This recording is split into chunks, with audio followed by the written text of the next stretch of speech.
We've set ourselves quite a high bar showing people new behavior. That means we're always looking for things that have never been filmed before.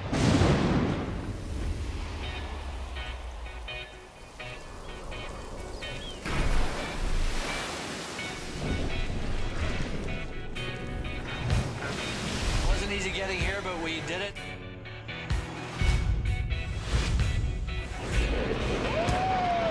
This is gonna be a good day, Charlie.